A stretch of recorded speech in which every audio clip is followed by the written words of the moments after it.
원장님 안녕하세요. 네, 안녕하십니까. 우선 지방 흡입술이란 무엇인지부터 설명 부탁드리겠습니다. 네, 지방 흡입술은 원하지 않는 부위의 지방 세포를 가는 흡입관을 이용해서 제거하는 수술을 말하며 그 역사는 한 수십 년 정도가 되었습니다.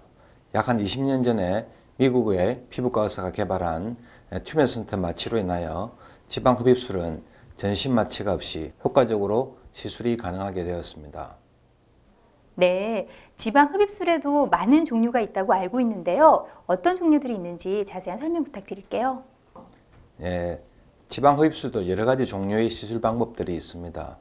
기술적으로는 기존에는 중간층과 깊은 심부의 지방만을 제거하는 것이 대부분이었지만은 최근에는 피부 바로 아래의 표층의 지방까지 제거해주는 전층 지방 흡입술이 있습니다.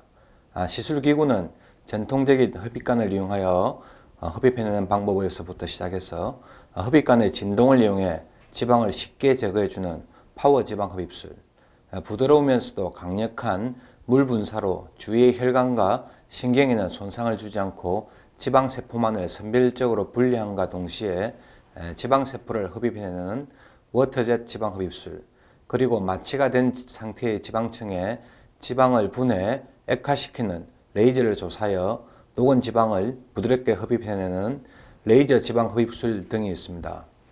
네, 여러 가지 지방 흡입술이 있는 것 같은데요. 그 중에서 초음파를 이용한 지방 흡입술에 대해서 자세한 설명 부탁드립니다. 제3세대 초음파 기구로서 마취가 된 지방층에 그 지방층의 두께, 단단함 등을 고려하여 각각에 맞는 초음파 기구를 삽입하여 모든 층의 지방을 아주 부드럽게 녹여주는 장비인데, 이전의 것들에 비해서 주의 조작에 손상을 줄여서 부작용을 줄일 수 있었습니다. 상복부, 옆구리 등, 그리고 재수술 경우와 같이 딱딱한 지방은 기존의 지방 흡입기로는 지방 제거가 어려운 점이 있었지만 쉽게 제거가 가능합니다. 표층의 지방도 쉽게 제거가 가능하여 표층 지방 흡입술을 쉽게 할 수 있게 되었습니다. 표층의 지방을 제거해 주게 되면 훨씬 슬림하게 되며 탄력이 많이 발생하여 약간의 처진 피부도 쫙 달라붙게 됩니다. 지방층 및 피하에 열을 발생시켜서 열로 인한 탄력이 굉장히 증가되게 되어서 처진 아랫배, 늘어진 턱 밑 등의 효과적인 시술법입니다. 네, 그렇군요. 그럼 하이데프란 말은 무엇이며 하이데프 지방 흡입술은 어떤 시술법인가요? 네, 하이데프란 말은 줄여서 HD라고도 하는데, 요즘 TV에도 HD TV가 대세이듯이 하이데프 지방 흡입술은 좀 더 선명하게 근육의 형태를 잘 보여주어 체형 조각이 가능하도록 발전된 지방 흡입술의 형태라고 말씀드릴 수 있습니다. 기존의 지방 흡입은 단순히 지방 볼륨의 고른 감소를 추구하여 복부 라인만을 잡기 위해 2차원적인 접근을 시도하였지만, 하이데프는 이러한 문제점들을 극복하여 모든 인체 근육으로 생기는 선들을 3차원적으로 시술함으로써 결과를 구현할 수 있는 지방 흡입술입니다. 또한 기존의 지방 흡입술이 단순히 지방의 볼륨만을 제거하면서 사이즈만을 줄여주는 데 목표를 두었다면, 하이데프 지방 흡입술은 선택적인 지방 제거를 통해 만들어주는 데 목표를 둔 체형 교정술입니다. 네, 그렇군요. 그럼 하이데프 지방 흡입술은 어떻게 시술이 이루어지는지 자세한 설명 부탁드리겠습니다. 하이데프 지방 흡입술은 모든 층의 지방을 충분히 녹인 후에 깊은 층과 중간층의 지방은 충분히 제거하고, 표층의 지방은 근육의 볼록한 부위에는 조금만 남기고 오목한 부위는 다 흡입하여서 근육의 윤곽을 보이게 하는 시술법입니다. 하이데프 지방 흡입술을 시술하고 나면 회복을 거쳐 부종과 주입에 있던 용액이 배출되고 나면 근육 상층에만 일부 지방만이 남아 근육의 형태를 보이게 합니다. 이러한 시술이 가능하게 하기 위해서는 작은 프로브를 삽입해 지방층을 충분히 녹인 후에 녹은 지방을 부드럽게 흡입하게 되는데, 이때 근육의 튀어나온 부위에는 지방을 약간 남겨두어서 근육이 좀 더 도드라져 보이게 함으로써 하이데프 지방 흡입술이 완성되는 것입니다. 네, 그렇군요. 그럼 하이데프 지방 흡입술과 또 다른 지방 흡입술과 차이점이 있다면 어떤 것이 있을까요? 네, 하이데프 지방 흡입술은 깊은 점과 얕은 층의 지방을 선택적으로 흡입하면서 바닥에 있는 근육의 윤곽이 드러나도록 해줍니다. 특정한 층의 지방을 타겟으로 3차원적으로 지방을 조각하기 때문에 원하는 부위의 근육 형태를 드러나도록 해줍니다. 이전의 테크닉들은 복부 표면 처리에 있어서 단지 복부 라인만을 잡기 위하여 2차원적인 접근만을 사용하여 어색한 모양을 만들지만 하이데프 테크닉은 이런 문제들을 극복하여 모든 인체 라인들을 3차원적으로 접근함으로써 결과를 구현할 수 있습니다. 또한 펄스 모드와 연속 모드 모두 사용이 가능하여 얕은 층의 지방 흡입술에 더 효과적으로 시술할 수 있습니다. 시술 부위는 가슴이나 복부를 비롯해 등, 팔과 같은 상체의 어느 부위나 시술이 가능하며 체중이 많이 변하지 않는 한 시술한 부위의 근육의 선명도는 오랜 기간 유지된다는 것이라고 할 수 있습니다.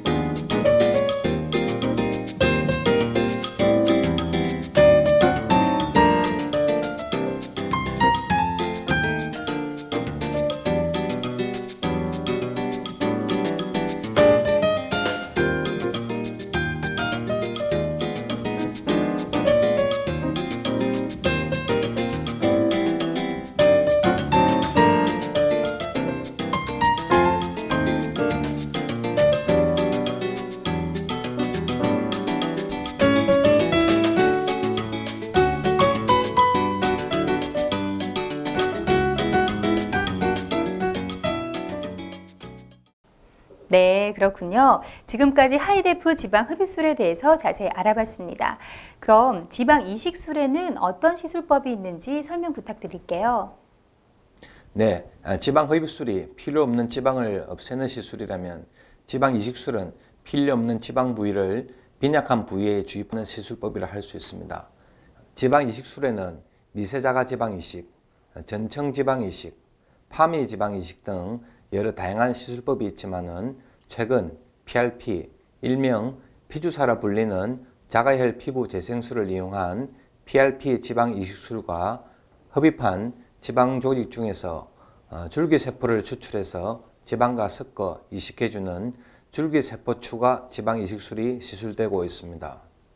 네, 다양한 지방 이식술에 대해서 설명을 해주셨는데요. 먼저 파미 지방 이식술부터 알아보도록 하겠습니다. 파미 지방 이식술, 어떤 시술법인가요? 파미 지방 이식은 지방 이식 술기 중의 하나입니다. 얼굴에는 피부와 지방층 아래에 깊숙이 위치한 30개의 얼굴 표정근이 존재합니다. 파미 지방 이식의 가장 큰 특징은 주로 안면 표정 견육 내에 지방을 주로 이식하는 것으로서 시술자가 이러한 표정근의 정확한 위치와 주행을 알고 있어야 시술이 가능합니다.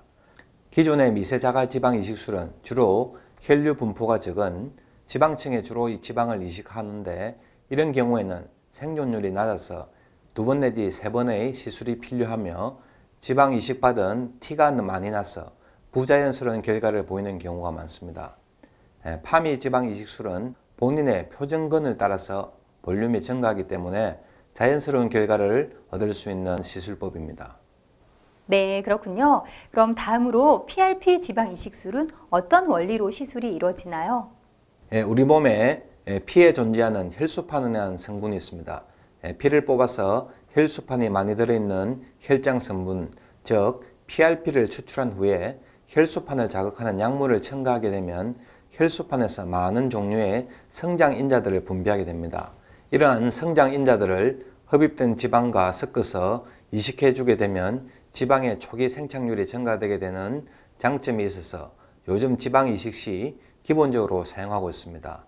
또한 PRP 지방 이식 시 이식된 지방의 생존율을 높이기 위해서는 압력의 근육 내에 이식하는 파미 지방 이식을 시행하여 생착률을 더욱 증가시키고 부족한 부분은 층층이 얇게 골고루 주입을 하는 미세 자가 지방 이식술을 병행하고 있습니다.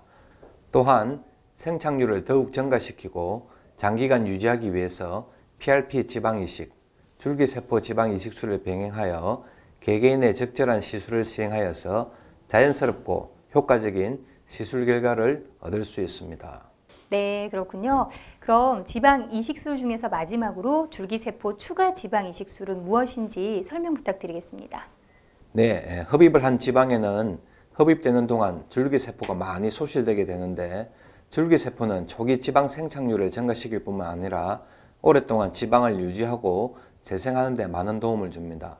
이전에는 줄기세포를 추출하는 데 많은 시간과 비용이 들었지만은 최근에는 약 한 2시간 정도면 충분한 양의 줄기세포를 뽑아낼 수 있습니다. 이렇게 추출되어진 줄기세포가 포함된 지방세포를 피부에 이식할 경우 지방세포는 피부 내의 손상된 조직과 세포의 각종 선장인자 물질들을 활성화시킵니다. 특히 유방이나 엉덩이 지방 이식과 같이 많은 양의 지방을 이식하는 경우에는 매우 유용합니다. 네, 그런데요, 지방 이식으로 가슴 확대나 또 엉덩이 확대는 좀 새로운 내용인 것 같은데요. 어떤 원리로 시술이 이루어지는 건가요? 네, 일단 몸에 충분한 지방을 흡입할 수 있다면 이때 얻은 지방으로 가슴이나 엉덩이에 지방을 이식하게 됩니다. 많은 양의 지방을 이식할 경우에는 줄기세포 지방 이식술이 많이 사용되게 됩니다. 특히 가슴의 경우에는 이전에는 가슴에는 지방 이식이 금기시되었으나 요즘 술기의 발전과 줄기세포 지방 이식이라는 기술로 인해서 시술 후 자연스러운 효과를 볼 수 있습니다. 네, 여러 가지 지방 이식술에 대해서 설명해 주셨는데요. 이 지방 이식술 후에 주의해야 할 점이나 또는 부작용이 있다면 어떤 것이 있는지에 대해서도 좀 설명을 해 주십시오. 네, 앞서 설명드렸듯이 지방 이식술은 본인의 지방과 줄기세포를 이용하는 것이기 때문에 제대로 시술되어진다면 부작용이 발생되는 경우는 현저히 적다고 보시면 됩니다. 그 외에 시술 후에 약간의 붓기와 멍이 나타날 수 있지만 이는 자연스러운 회복 과정이므로 어느 정도 시간이 지나면 사라지게 됩니다. 네, 오늘은 지방 흡입술과 또 지방 이식술에 대해서 자세히 알아봤는데요. 끝으로 당부의 말씀 있으시면 부탁드리겠습니다. 많은 분들이 다이어트를 할 때 어느 정도 체중 조절에는 성공했으나 발행과는 달리 얼굴 부위의 살만 과도하게 빠지고 반대로 특정 부위의 지방은 그대로 남아있는 경우가 많습니다. 지방 흡입이나 지방 이식을 하려고 할 때에는 자신의 체형을 조절하고 싶은 곳은 어딘지, 또한 살이 너무 처지거나 빈약한 부분은 어딘지를 충분한 상담을 통해서 정확히 진단을 받은 후에 본인에게 맞는 시술법을 선택해 치료하신다면 좋은 치료 결과를 기대할 수 있다고 생각합니다.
네, 오늘 도움 말씀 고맙습니다. 네, 요즘은 여성은 물론이고 남성분들도 화려하고 건강한 몸매를 만들기 위해서 많은 노력들을 하시는데요. 하지만 이러한 노력들과 함께 평소 적당한 운동과 또 식이요법이 병행되는 건강한 라이프 스타일을 유지하는 것이 더 중요하다는 사실 꼭 기억하시길 바라겠습니다. 오늘 준비한 내용은 여기까지고요. 저는 다음 시간에 더 알찬 정보로 찾아뵙겠습니다. 함께해 주신 여러분 고맙습니다. CJ Television.